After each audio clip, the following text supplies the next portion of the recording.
जासूसी उपन्यास मौत का खेल भाग 18 क्रिमिनल साइकोलॉजी। गोस्ट बहुत तेजी से भागी चली जा रही थी। शहर काफी पीछे छूट गया था। सड़क पर इस वक्त ज्यादा गाड़ियां नहीं थीं। वन वे होने की वजह से गोस्ट की रफ्तार 130 किलोमीटर प्रति घंटा के आसपास थी। यहाँ रोड लाइट नहीं थी। इसकी वजह से जहाँ तक गोस्ट की हेडलाइट्स जा पा रही थी उतना ही हिस्सा नजर आ रहा था, बाकी दूर दूर तक अंधेरे का राज था। सड़क पर टायरों की रगड़ से अजीब सी आवाज हो रही थी। ऐसा लगता था जैसे बहुत सारी बदरूहें कह कहा लगा रही हैं। सलीम अभी तक सोहराब की बात में ही उलझा हुआ था।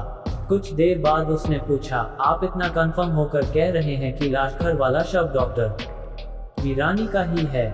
इसका मतलब यह हुआ कि आपके पास उनकी पुरानी डीएनए रिपोर्ट पहले से मौजूद है? उसकी इस बात का सोहराब ने कोई जवाब नहीं दिया। वह सोच में डूबा हुआ था। उसके जवाब न देने पर सलीम ने दोबारा नहीं पूछा। हालांकि सलीम की उलझन बढ़ती जा रही थी। कई सारे सवाल उसके मन में उभर रहे थे। कुछ देर की खामोशी के बाद साजन सलीम ने पूछ ही लिया, रायना को लाश घर बुलाकर डॉक्टर वीरानी का शव वहीं उनके सुपुर्द कर देना चाहिए था। आखिर उसने उनकी गुमशुदगी की रिपोर्ट भी तो दर्ज कराई है। फिर आखिर लाश को शरबतिया हाउस मंगाने की क्या जरूरत थी? मैं देखना चाहता हूं कि लाश देखने के बाद राजेश शरबतिया और रायना के चेहरे पर क्या भाव आते हैं।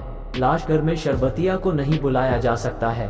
वो वहां आने से इनकार भी कर सकता है, कुमार सोहराब ने समझाते हुए बताया। तो क्या राजेश शरबतिया भी संदिग्धों में शामिल है? साजन सलीम ने पूछा। बेकार का सवाल है, इंस्पेक्टर सोहराब ने कहा और जेब से सिगार निकालकर उसे जलाने लगा। एक सवाल और कुलबुला रहा है, पूछ लूं? सलीम ने मुस्कुराते हुए कहा। सारे सवाल आज ही पूछ लेना, कल मोची बुलवा कर तुम्हारा मुंह सिलवा दूंगा, सोहराब ने मुस्कुराते हुए कहा। आपको इस बात का अंदाजा क्यों कर हुआ कि डॉक्टर वीरानी का शव लाश घर में हो सकता है या शमशान घाट में अंतिम संस्कार किया गया है? एक मुहावरा सुना होगा, बगल में छोरा शहर में ढिंढोरा। अपराधी आमतौर पर रिस्क लेने से बचते हैं, इसलिए वह अपराध की वस्तु छुपाने के लिए सबसे सेफ जगह चुनते हैं। इससे वह अपने अपराध की निगरानी भी करते रहते हैं ताकि पुलिस की कारकर्दगी पता चलती रहे और वह अपने बचाव का इंतजाम कर लें, सोहराब ने कहा। मैं अब भी नहीं समझा, सलीम ने दिठाई से कहा। गाड़ी चोर अक्सर गाड़ियों को चुरा कर स्टैंड पर खड़ी कर देते हैं ताकि चोरी की गाड़ी दूर ले जाने के रिस्क से बच जाएं और गाड़ी की निगरानी भी कर सकें। ये क्रिमिनल साइकोलॉजी होती है। इस बात को ध्यान रखते हुए मैंने एक तीर मारा और वह निशाने पर भी लग गया, इंस्पेक्टर सोहराब ने समझाते हुए कहा। गेटअप चेंज करने के पीछे क्या प्लान है? साजन सलीम ने पूछा। दिमाग का इस्तेमाल किया करो ताकि बेवजह मेरा दिमाग न खा सको, इंस्पेक्टर सोहराब ने खींचते हुए कहा। तुम्हें पहले ही बता चुका हूं कि मैं उस रात पार्टी में शामिल था। शरबतिया ने मेरा परिचय भले ही किसी से न कराया हो, लेकिन पार्टी में तो मुझे रायना ने भी देखा ही होगा। वह तुरंत मुझे पहचान लेगी। मैं वहां किस हैसियत से जाऊंगा? क्या शरबतिया के सामने आप अपने को प्रकट करेंगे? साजन सलीम ने कहा। तुम बाहर मेरा इंतजार करोगे, मैं लाश उठाने वाले के रूप में वहां जाऊंगा, सोहराब ने सिगार के धुएं का गुबार छोड़ते हुए कहा। उसने सलीम के दूसरे सवाल को नजरअंदाज कर दिया था। एक आखिरी सवाल, साजन सलीम ने कहा। आपने राजेश शरबतिया को फार्म हाउस पहुंचने के लिए कहा है, वह आपके न आने पर पूछेगा नहीं? सार्जेंट सलीम ने पूछा। क्यों बेतुके सवाल पूछने बैठ गए हो? इंस्पेक्टर सोहराब ने बिगड़ते हुए कहा। जब लाश पहुंच जाएगी तो वह खुद ही समझ जाएगा। वैसे भी उसने मुझसे गोपनीय तौर पर मदद मांगी है, वह मेरा जिक्र रायना से नहीं करेगा। एक और सवाल, साजन सलीम ने कहा। सोहराब ने उसकी बात काटते हुए कहा, वह आखिरी सवाल था। अब आप ड्राइविंग पर ध्यान दीजिए। इसके बाद दोनों ने ही खामोशी इख्तियार कर ली और सलीम ने कार की रफ्तार और बढ़ा दी। फोन, इंस्पेक्टर कुमार सोहराब से बात होने के बाद राजेश शरबतिया ऑफिस से तुरंत ही निकल पड़ा था। उसने बेचैनी में कुछ देर बाद ही रायना को फोन मिला दिया था। इस वक्त रायना होटल सिनेरियो में अबीर के साथ ही थी। कई बार फोन मिलाने के बाद ही उसने फोन रिसीव किया। फोन रिसीव होते ही राजेश शरबतिया ने कहा, रायना शरबतिया हाउस आ जाओ, बहुत जरूरी बात करनी है। मैं बिजी हूँ, फोन पर ही कर लो ना, रायना ने उधर से जवाब दिया। फोन पर करने की होती तो बुलाता ही क्यों, शरबतिया ने कहा। यार समझा करो, रात हो गई है, इतनी दूर आना और फिर लौटना मजाक है क्या, रायना ने कहा। तुम शरबतिया हाउस में ही रुक जाना ना, शरबतिया ने कहा। रात में तुम तो वाइफ के साथ होगे, मुझे अकेले नींद नहीं आती है, रायना ने बेबाकी के साथ कहा। अबीर के साथ हो, शरबतिया ने भी पूछ ही लिया। तुमसे मतलब, रायना ने कहा। अच्छा सुनो, डॉक्टर वीरानी के बारे में कुछ अहम बात है, इसलिए तुम्हें यहाँ बुला रहा हूँ, शरबतिया ने कहा।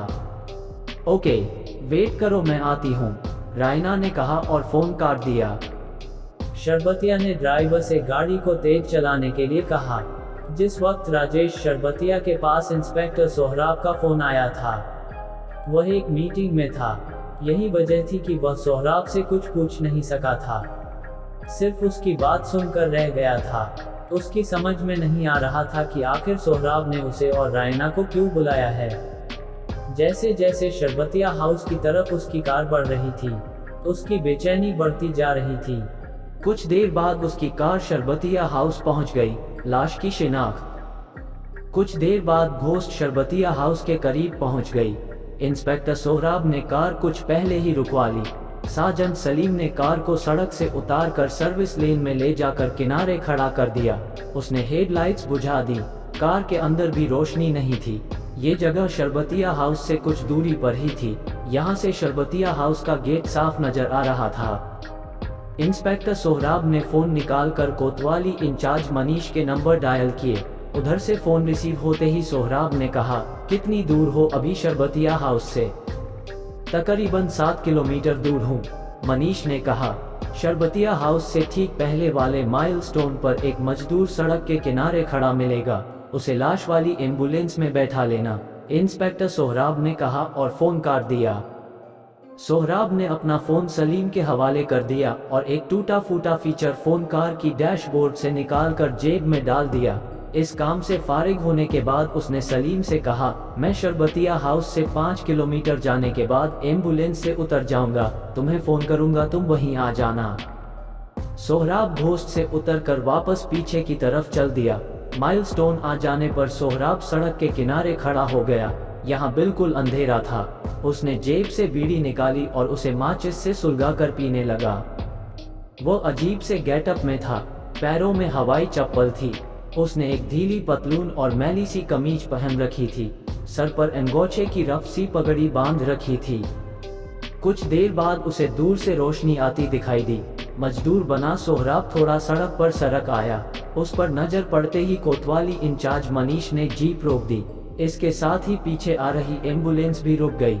मनीष ने मजदूर बने सोहराब से कहा, तुम पीछे वाली गाड़ी में बैठ जाओ।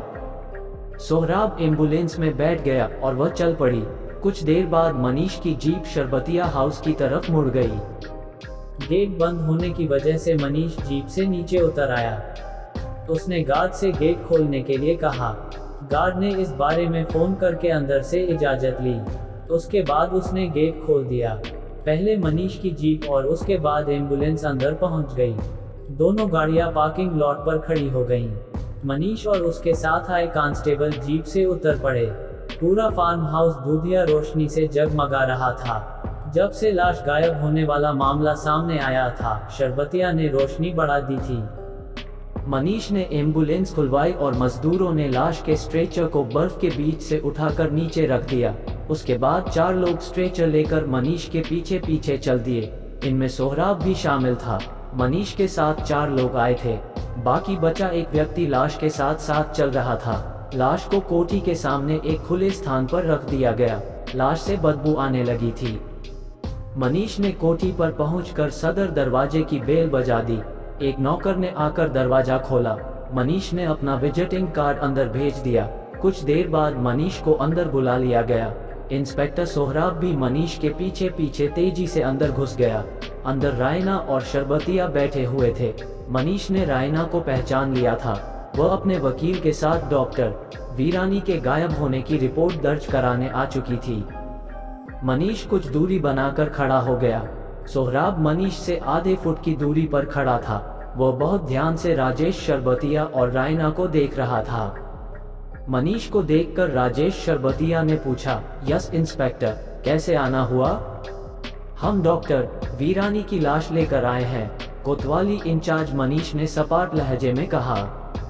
ये बात सुनने के बाद दोनों को जैसे कट लगा हो। दोनों के चेहरे पर एक रंग आकर चला गया। दोनों ने एक दूसरे की तरफ भी देखा था। कुछ देर बाद शरबतिया ने कहा, कहाँ है लाश? बाहर रखी है, मनीष ने संक्षिप्त सा जवाब दिया। उसे बैठने के लिए नहीं कहा गया था, इसलिए उसका मूड थोड़ा उखड़ा हुआ था। राजेश शरबतिया के लिए इंस्पेक्टर का ओहदा कोई मायने नहीं रखता था, जबकि बड़े बड़े पॉलिटिशियन उसकी जेब में रखे थे। कहाँ मिली लाश आपको? इस बार सवाल रायना ने पूछा था। जंगल में, मनीष ने खुश्क लहजे में कहा। आप लोग लाश सुपुर्दगी में ले लीजिए ताकि हम लोग रवाना हो सकें। शरबतिया और रायना उठकर खड़े हो गए और मनीष और सोहराब के पीछे पीछे बाहर आ गए। मनीष उन्हें लाश के करीब लेकर आ गया। उसने जेब से एक कागज निकालकर एक जगह उंगली रखते हुए कहा, मैडम आप यहाँ पर दस्तखत कर दीजिए और सर आप गवाह के तौर पर उसके नीचे। पहले मैं लाश तो देख लूं, रायना ने कहा। मैडम लाश बहुत खराब हो गई है, मनीष ने बताया। फिर भी मैं बिना शिनाख्त के लाश नहीं लूंगी, रायना ने कहा। मनीष ने मजदूरों से इशारा किया और उन्होंने लाश पर से कपड़ा हटा दिया। लाश देखते ही रायना कई कदम पीछे हट गई। उसने मुंह पर रुमाल भी रख लिया था। उसने मनीष से कहा, ये डॉक्टर वीरानी की लाश नहीं है, मैं कैसे मान लूं कि यह वही है? इसका चेहरा बिगड़ा हुआ है जो कपड़े लाश पर हैं, वह भी डॉक्टर वीरानी के नहीं है। कपड़े वाली बात सुनकर सोहराब चौंक पड़ा। क्या रायना ने लाश स्वीकार की? लाश के कपड़े का क्या राज था? इन सवालों के जवाब जानने के लिए सुनिए जासूसी उपन्यास मौत का खेल का अगला भाग।